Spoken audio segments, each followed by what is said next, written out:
இந்த தீர்ப்பு ஒரு பக்கம் விஜய்க்கு சாதகம்தான், ஓடி ஒளிவதற்கு சாதகமானதான். ஆனால் மக்கள் மத்தியில் நீங்கள் அமலப்பட்டு போயிருக்கிறீர்கள். சிபிஐ விசாரணை உறுதியானது, அதே போல் டிவிகே பிஜேபி கூட்டணியும் இறுதியானது. சரியா சொல்ல போனால் ஒரு விபத்து, அந்த விபத்தின் மூலம் வரக்கூடிய அழுத்தத்தை கூட நேரடியாக எதிர்கொள்ள திராணி இல்லாத துப்பு இல்லாத விஜயாகிய நீங்கள் எப்படி அரசியல் செய்வீர்கள்? இதிலிருந்து தப்பித்துக் கொள்வதற்காக பிஜேபியுடைய அண்டர்களில் இங்கே போயிட்டீங்க. உங்களை அம்ச கையில் எடுத்து விட்டார் என்று தெல்ல தெளிவாக தெரிகிறது. ஆக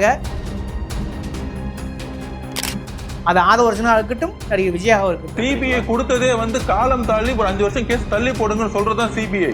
அந்த குற்றச்சாட்டு நாணயமானது இருந்தா இப்ப நீங்க எந்த முகத்தை வச்சு சிபிஐ போறீங்க? அப்ப அதே சிபிஐ ஆர்எஸ்எஸ் பிஜேபியோட கைப்பாவையா தான் இருக்கு. ஏன் நீங்க அங்க போய் ஒளிஞ்சிக்கிறீங்க?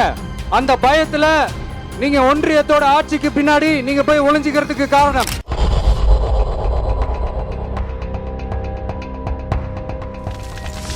வணக்கம், இது சொல் புதிது. நான் உங்கள் தவம். நீண்ட நாளுக்கு பிறகு சந்திக்கிறோம். தொடர்ந்து அறக்கல வேலைகள்னால தொடர்ந்து பேச முடியல. இனி தொடர்ந்து பேசுறதுக்கான எல்லா முயற்சியும் செய்யணும் உறுதி அளிச்சுக்கிறேன். குறிப்பாக தமிழ்நாட்டு அரசியல் சூழலுங்கிறது முன் எப்பொழுதும் இல்லாததை விட தற்போது பார்த்தீங்கன்னாக்க பரபரப்பு மட்டுமல்ல, தலைகீழ் மாற்றத்துக்கு உள்ளாகி கொண்டு இருக்கிறது. அதாவது யாரோட சேருவாங்கிற குழப்பங்கள் தொடர்ந்து நீடித்து கொண்டிருக்கிறது. அந்த அளவுக்கு கூட்டணிங்கிறதே கூட கொள்கை அடிப்படை இல்லாமல் யாரோட சேர்ந்தா யாரை வீழ்த்தலாம், எப்படியா ஒரு கிரிமினல் ஒரு மெத்தடில் பார்த்தீங்கன்னா முழுக்க அரசியல் முழுக்க போய்கொண்டிருக்கிறத நம்ம கண்கூட பார்க்க முடியுது. இதில் விஜயோட அரசியலை துவக்காலத்தில் அதிகமாக விமர்சனம் பண்ணலை. காரணம் ஒற்றை காரணம் தான். அது தந்தை பெரியாரையும் அம்பேத்கரையும் ஏதோ ஒரு வகையில் தூக்கி பிடிக்கிறார். அது இளைஞர்கள் மத்தியில் கொண்டு செல்லப்படுகிறது அப்படிங்கிற ஒரே ஆதங்கத்தில் கடுமையான விமர்சனம் இது வரைக்கும் நம்ம வைக்காமல் இருந்தோம். காரணம் அந்த ஒரு நிலைப்பாடு தான். தெரிஞ்சோ தெரியாமலோ அவர் அந்த கொள்கைக்கு உண்மையாக இருக்கிறாரா இல்லையா என்கிற ஒரு பரீட்சையை கூட பார்க்காமல் நம்ம உடனே அப்படி குற்றஞ்சாட்ட முடியாது அப்படிங்கிறதுனால தான் நம்ம அதை தொடர்ந்து அதிகமாக விமர்சனம் பண்ணாமல் கடந்து போய்கிட்டு இருந்தோம். ஆனால் இப்பொழுது அது முழுக்க அப்படியே விஜயோட அரசியல் என்னவென்று அக்கு வேறாக ஆணி வேறாக தெரிய ஆரம்பித்து விட்டது. அதனால் நாம் கடுமையான விமர்சனத்தை வைக்க வேண்டிய கட்டாயத்தில் இருக்கிறோம். காரணம், நம்ம அடிப்படையில் ஒரு லெஃப்ட் மூவ்மெண்ட், நடுநிலை என்று ஒன்று இல்லவே இல்லைங்கிறதுல தெல்ல தெளிவாக சொல்லக்கூடிய ஒரு ஊடகம் தான் நம்ம நடத்தி கொண்டு வருகிறோம். அந்த அடிப்படையில் நம்ம பெரியாரிய அம்பேத்கரிய மார்க்சிய கொள்கைக்கு எதெல்லாம் எதிராக இருக்கிறதோ அதை கடுமையாக விமர்சிக்க வேண்டிய கட்டாயத்தில் இருப்பதால் நாம் தொடர்ந்து அதை விமர்சிக்க வேண்டிய நேரம் விட்டது என்று நான் கருதுகிறேன். விஜயை அவர் சொன்ன சொல்லுக்கும் செயலுக்கும் 100% வேறுபாடாக இருக்கிறது. கரூர் சம்பவத்தை யாராலும் கடந்து போக முடியாது. நாயக பிம்பத்தின் பலிபீடத்தில் 41 உயிர்கள் பலி கொடுக்கப்பட்டிருக்கிறது தான் சொல்ல வேண்டும். அதில் 100% சரியாக சொல்ல வேண்டுமானால் முதலில் பொறுப்பேற்க வேண்டியவர் யாருன்னா அது விஜய் தான். ஆனால் விஜய் பொறுப்பேற்றார் என்றால் அது இல்லை. மாறாக ஒரு ஈனத்தனமான அரசியலை முன்னெடுக்கிறார் என்பதுதான் இங்கே நமக்கு ஒரு அறக்கோபம் எழுவதற்கான ஒரு முக்கியமான காரணம். நீங்கள் ஒரு கூட்டம் நடத்துறீங்க, அந்த கூட்டத்தில் ஒழுங்குபடுத்த வேண்டிய கடமை தலைவரிடம் இருக்கிறது. ஜனங்க அதாவது ரசிகர்கள் உங்களை ஒழுங்குபடுத்தணுமா அல்லது விஜய் ரசிகர்களை ஒழுங்குபடுத்தணுமா என்ற கேள்விக்கு விஜய் தான் ஒரு தலைவங்கிற பொசிஷனுக்கு வந்த பிறகு நீங்கள் தான் நிச்சயமாக கரூர் விஷயத்தில் ஒழுங்குபடுத்திக்க வேண்டும். ஆனால் அவ்வாறு நடக்கவில்லை.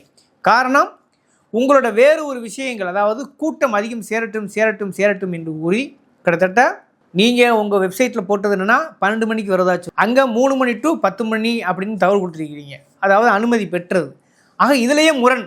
அப்போ நோக்கம் என்னங்கிறது தெல்ல தெளிவுறது. கூட்டத்தை அளவுக்கு அதிகமாக எப்படியாவது காட்ட வேண்டும், அதன் வழியாக தன் அரசியல் பிம்பத்தை நிலைநாட்ட வேண்டும் என்கிற ஒரு வெறிதானே தவிர வேறு ஒன்றுமே இல்லை. வந்த இடங்களில் நீங்கள் தண்ணீர் பாட்டிலும் கொடுக்கல, வேறு எதுவும் செய்யலை, அடிப்படை வசதியும் செய்து கொடுக்கலங்கிறது ஒரு தள்ள தெளிவாக தெரியுது. அப்போ அந்த தள்ளுமுள், அந்த கூட்டல் நெரிசலுக்கு மிக முக்கியமாக காரணம் யாருன்னா அது விஜயதாங்கிறத அறிவார்ந்தவர்கள் அறிவார்கள், அரசியல் நுனிப்புள் மேய்ந்தவர்களோடு அறிவார்கள். உண்மை நிலவரம் அப்படித்தான் இருக்கிறது. அறக்கலம் சார்பாக நாங்கள் களத்துக்கு சென்றிருந்த பொழுது நாங்கள் அங்கே கேதர் பண்ண விஷயமும் அதுதான். அப்படி இருக்க பொழுது இதில் இன்னொரு விஷயம் இருக்குது. காவல்துறை அப்படின்னு பொதுவாக ஒரு குற்றச்சாட்டு பண்ணுறாங்க. நம்ம அதை அட்ரஸ் பண்ணாமல் கடக்க விரும்பலை. அந்த எஸ்பியாக இருக்கட்டும், அந்த மாவட்ட ஆட்சியாளராக இருக்கட்டும், அவர்களுக்கும் இதில் பொறுப்பு இருக்குங்கிறதெல்லாம் நம்மளுக்கு மாற்றுக்கிறது கிடையாது. இதெல்லாம் தாண்டி இந்த மாதிரியான ஒரு சினிமாத்தனமான விஷயத்திற்கு அங்கே செத்தவர்கள் பெரும்பாதி யாருன்னா ரசிகர்கள் கிடையாது. சினிமா மோகம், ஒரு சினிமா நாயகனை காண்பதற்காக ஒரு அதில் ஒரு பெண்மணியோட சொல்கிறாங்க. என்ன சொல்கிறாங்கன்னா, சார் சினிமாவில் பார்க்குறோம், அவர் பக்கத்து தெருவுக்கு வராரு, எப்படி சார் போகாமல் இருக்கிறது அப்படின்னு சொல்லி அழுதுகிட்டே ஒரு மகனை பறிகொடுத்த தாய் சொல்கிறார் என்றால் இந்த சினிமா மோகம் எத்தகைய கொடூரமானது, எவ்வளவு விஷமத்தனமானது, இது அடுத்த தமிழ் தலைமுறைக்கு நல்லதா அப்படின்னு பார்த்தா அதுதான் நம்மளுக்கு பெரிய ஆபத்தாக இருக்கிறது. அந்த தாய் சொல்வதை பார்த்தால் அபத்தமாக இருக்குது. அப்போ இந்த சினிமா மோகத்துக்கு தெரிஞ்சோ தெரியாமலோ எல்லா கட்சிகளுமே காரணமாக இருந்துக்கின்றன. எல்லா கட்சிகளுமே ஏதாவது ஒரு நடிகரை கையில் எடுக்கிறது அப்படின் போது இதுக்கு ஒரு சமூக கூட்டு பொறுப்பும் இருக்கிறது. இந்த 41 பேர் பலிக்கு ஒரு சமூக கூட்டு பொறுப்பும் இருக்குங்கிறத அந்த இடத்துல தெள்ள தெளிவாக சுட்டி காட்ட விரும்புகிறேன்.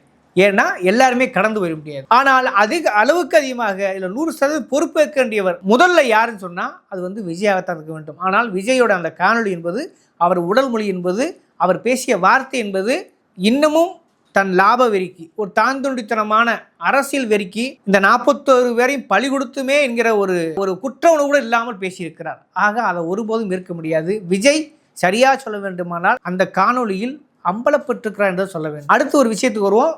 குறிப்பாக அம்பேத்கர் பெரியாரை பேசின விஷயம் இப்போ என்ன ஆச்சு அப்படிங்கிற கேள்விக்கு உள்ளது. ஏன்னா திமுகவும் பாஜகவும் அண்டர்நிலையில் இருக்காங்க. பாசிச பாஜக கொள்கை எதிரி, திமுக அரசியல் எதிரின்னு சொன்னீங்க. இப்போ அது என்ன ஆச்சுன்ற கேள்வி வருது. இப்போ அந்த 41 விஷயத்தில் மாநில அரசையும் சாராமல், ஒன்றிய அரசையும் சாராமல் உயர்நீதிமன்றம் ஒரு எஸ்ஐடியை போடுது. ஆனால் அதை என்ன பண்ணுறீங்க? தவிர்க்க பார்க்குறீங்க. அது வேண்டான்னு சிபிஐக்கு போகிறீங்க.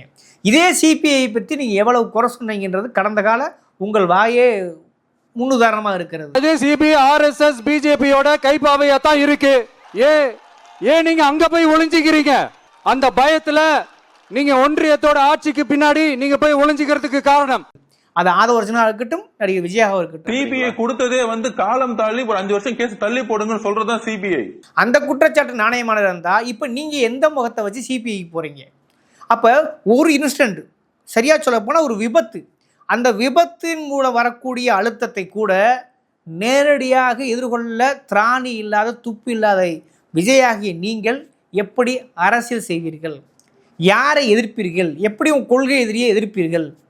அந்த விபத்து நடந்த நாள் முதலாக பார்த்தீங்கன்னா உங்களை ஆதரிக்கக்கூடிய தமிழ்நாட்டுக்கு ஒரே கட்சி யாருன்னா அது பிஜேபியாகத்தான் இருக்கிறது.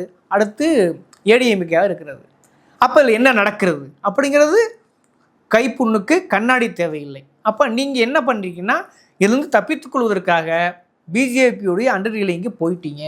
உங்களை அம்சா கையில் எடுத்து விட்டார் என்று தெள்ள தெளிவாக தெரிகிறது. ஆக இதுலேருந்து ஒரு விஷயம் தெள்ள தெளிவாக தெரிகிறது என்னவென்றால், நீங்கள் பேசிய பெரியாரிய அம்பேத்கரிய கருத்துக்கள் அத்தனையும் போலியானவை.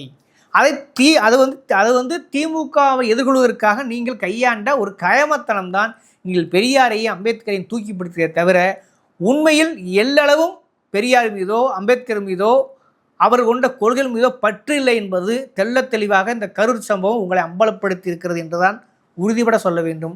காரணம், நீங்கள் பிஜேபியின் ஒரு வகையில் கைப்பாக இருக்கக்கூடிய நீங்களே கடந்தால் விமர்சிச்சிங்க. எல்லா கட்சியிலும் விமர்சிக்கிறது, இந்தியாவில் உள்ள அத்தனை மாநில தலைவர்கள் மாநில கட்சிகளும் விமர்சிக்கிறது.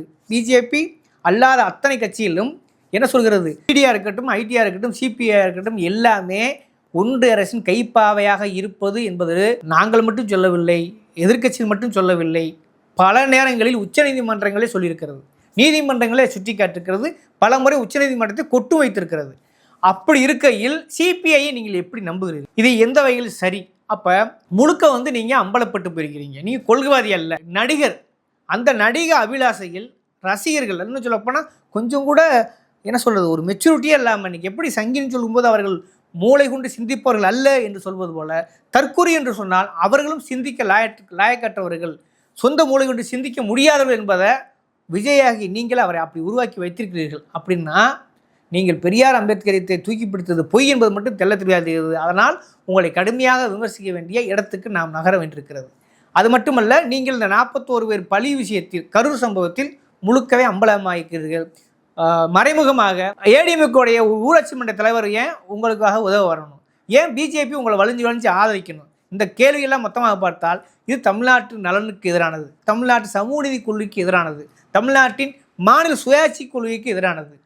ஆக மாநில கட்சிகளுக்கே உண்டான அந்த திடத்தன்மை, எதையும் எதிர்கொள்ளும் தன்மை விஜய் கட்சிக்கு இல்லை என்பது தெள்ள தெளிவாக தெரிகிறது. முதல் ஆக்சிடென்ட்லேயே விஜய் அம்பலப்பட்டு போயிருக்கிறார். அப்படி இருக்கும்போது சிபிஐ இன்னைக்கு போய் கிட்டத்தட்ட ஒரு விசாரணை எந்த ஒரு முகாந்திரமும் இல்லாமல் இருவர் வந்து மெயின்ஸ்ட்ரீம் மீடியாவே இந்த இடத்துல வந்து காரி துப்ப வேண்டியிருக்கிறது. மெயின் ஊடகங்கள்லாம் என்ன செய்து கொண்டிருக்கின்றன என்னென்றால், எதுக்கெடுத்தாலும் விஜய் வருகிறார், போகிறார், பேழுகிறார், இப்படி போட்டு போட்டு போட்டு ஊதி பெருசாக்கி ஒன்றுமில்லாத ஒரு அட்டக்கத்தியை ஒரு வரலாற்று கத்தியாக சித்தரித்தது வந்து பெரும்பாலான ஊடகங்கள் தான். அதில் மெயின்ஸ்ட்ரீம் மீடியாவுக்கு மிக முக்கியமான பங்கு இருக்கிறது.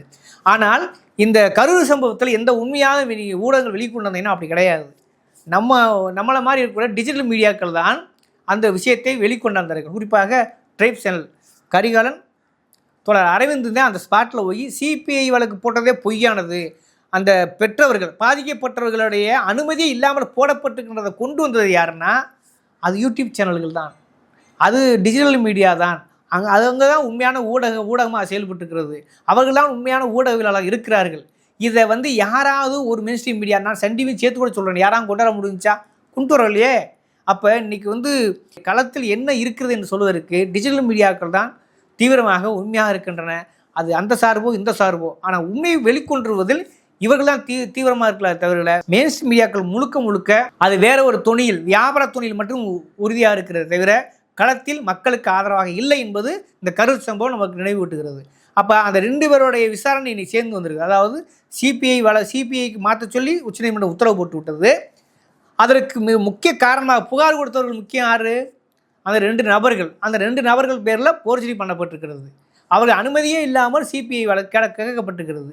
இதை வந்து விசாரித்த நீதிமன்றம் அதையும் சிபிஐ விசாரிப்பதாக சொல்லியிருந்தது என்று இது எப்படியான தீர்ப்பு என்று தெரியவில்லை. அது உள்நோக்கு சொல்ல முடியாட்ட கூட இந்த தீர்ப்பு வந்து நீங்கள் ரொம்ப அடிப்படை யோசிச்சு பார்த்தீங்கன்னாக்க அரசியல் வயப்பட்டுத்தான் எல்லாவற்றையும் பார்க்க வேண்டியிருக்கிறது. அதை தாண்டி இந்த தீர்ப்பு ஒரு பக்கம் விஜய்க்கு சாதகம்தான், ஓடி ஒளிவதற்கு குறைஞ்சபட்சம் ஒரு பாதுகாப்புக்கு சாதகமானதுதான். ஆனால் மக்கள் மத்தியில் நீங்கள் அமலப்பட்டு போயிருக்கிறீர்கள். சிபிஐ விசாரணை உறுதியானது, அதே போல் டிவிக்கே பிஜேபி கூட்டணியும் இறுதியானது அப்படிங்கிற ஒரு நிலைக்கு மக்கள் வந்து விடுவார்கள் இல்லையா? அப்போ நீங்கள் உங்களுடைய ஸ்திரத்தன்மை இருக்குல்ல, அது எந்த அளவுக்கு உங்கள் துணிச்சல் இருக்குல்ல, உங்களுக்கு ஹீரோயிசம் இருக்குல்ல, சினிமாவில் ரியலில் காட்டுற ஒரு ஹீரோயிசம் இருக்குல்ல, என்ன கதாநாயகி தூக்கிட்டு போனோன்னு உடனே வந்து பாஞ்சு உடனே அந்த காப்பாற்றக்கூடிய அந்த வல்லமை இருக்குல்ல, அந்த ஹீரோயிசம் இருக்குல்ல, அது நிஜ வாழ்க்கையில் நிஜ அரசியலில் விஜய் என்பவர் ஒரு ஜீரோ என்பதை இந்த கரூர் சம்பவம் சுட்டி காட்டுகிறது. சிபிஐயிடம் நீங்கள் மண்டியிட்டதன் மூலமாக நீங்கள் யார் என்று அம்பலப்பட்டிருக்கிறீர்கள். ஆனால் சிபிஐ இது உச்சநீதிமன்றம் இன்னொரு ஆறுதலான செய்தி சொல்லியிருக்கிறது. ஒருவேளை நீங்கள் போர்ஜரி பண்ணி இந்த மனு தாக்கல் செய்திருந்தால் அதையும் சிபிஐ விசாரிக்கும் என்று சொல்கிறது. அது கொஞ்சம் சிக்கலானாக இருந்தால் கூட குறைஞ்சபட்சம் சொல்லியிருக்கிறது. இந்த தீர்ப்பானது இடைக்கால தீர்ப்பை தவிர இறுதியான தீர்ப்பு அல்ல அப்படிங்கிறத டிவிக்கே உணர வேண்டும். எது எப்படியோ டிவிக்கே பார்த்து கவனமாக பார்த்தீங்கன்னாக்கா பிஜேபியின் கால் விழுந்து விட்டது தெள்ள தெளிவாக தெரிகிறது. வருகிற சட்டமன்ற தேர்தலில் உறுதியாக டிவிக்கே பிஜேபி ஏடிஎம்கே கூட்டணி என்பது கிட்டத்தட்ட உறுதியானது போல இருக்கிறது. அதற்கான சமரசம் தான் இப்போ சிபிஐ கொண்டு இவர்கள் விட்டிருக்கிறார்கள். ஆக கொள்கை எதிரி அரசியல் எதிரி என்று பில்டப் செய்த விஜயின் போலி பிம்பம் உடைந்து சுக்குநூறாக உடைந்து விட்டது என்றுதான் உறுதியாக சொல்ல வேண்டும். இவங்க 2 பேரும் அடிச்சுக்கிற மாதிரி அடிச்சுப்பாங்களாம், அதை வந்து நாங்கள் நம்பணுமா? அந்த அடிப்படையில் விஜய் வந்து தமிழ்நாட்டு அரசியலுக்கு ஆபத்தானவர். அவர் பேசக்கூடிய அரசியல் முற்றிலும் தமிழக நலனுக்கு எதிரானது, கல்வி முறைக்கு எதிரானது, சமூக நீதிக்கு எதிரானது, பெரியாரிய அம்பேத்கரி கொள்கைக்கு எதிரானது. விஜய் அம்பலப்பட்டிருக்க இடம் ரொம்ப அபாயகரமான இடம் எந்த இடம்னா அவர் தூக்கி பிடித்த பெரியாரும் அம்பேத்கருக்கும் எதிரானவர் என்பதை உறுதிபட இன்று அவரே அம்பலப்பட்டு நிற்கிறார். எனவே எந்த விஷயமா அந்த மக்கள் வந்து சமூக நீதி குறித்து, குறிப்பாக திமுகவோ யாராக இருந்தாலும் சமூக நீதி பாதையை விட்டு யார் விலகி சென்றாலும் அவர்கள் விமர்சிக்க வேண்டிய கட்டாயம் நமக்கு இருக்கிறது. ஏனென்றால் நமக்குடைய நோக்கம் தமிழக நலன், தமிழக மக்கள் நலன், தமிழக பாதுகாப்பு நலன், மாநில சுயாட்சி நலன். இந்த கோட்பாட்டில் யார் நழுவினாலும் அவர்களை யாராக இருந்தாலும் விட்டு வைக்கப் போவதில்லை. அது அதிமுகவாக இருந்தாலும், திமுகவாக இருந்தாலும், டிவிகேவாக இருந்தாலும், பிஜேபியாக இருந்தாலும் விட்டு வைக்கப் போவதில்லை. பிஜேபி கொள்கை எதிரி, அது பொது எதிரி எல்லோருக்கும் தெரியும். ஆனால் நான் பிஜேபி நான் தான் உண்மையான எதிர்ப்பேன் அப்படி என்று வாய்ச்சவடால் பேசிய சீமானும் அம்பலப்பட்டு போயிருக்கிறார். இப்பொழுது சினிமா வசனம் பேசிய விஜயும் அம்பலப்பட்டு போயிருக்கிறார். ஆக இவர்களை ஒருபோதும் ஆதரிக்க முடியாது. யார் மிக திடாகர்த்தமாக பிஜேபி எதிர்க்கிறார்களோ, சமூக நீதி கொள்கையின்பால் நிற்கிறார்களோ, தமிழக சுயாட்சி பால் நிற்கிறார்களோ அவர்கள் பக்கம்தான் மக்கள் நிற்பார்கள். அதுதான் வரலாறு முழுக்க, தமிழக வரலாறு முழுக்க தெரிந்த ஒரு விஷயம். அதை தடை மாறும்போது அல்லது மடைமாற்றும் போது, அந்த தடம் மாறும்போது அல்லது மடைமாற்றும் போது மக்களே அவர்கள் இறுதி தீர்ப்பு அளிப்பார்கள் என்பதை சொல்லிக்கொள்ள கடமைப்பட்டுக்கிறேன். தொடர்ந்து பேசுவோம். நன்றி, வணக்கம்.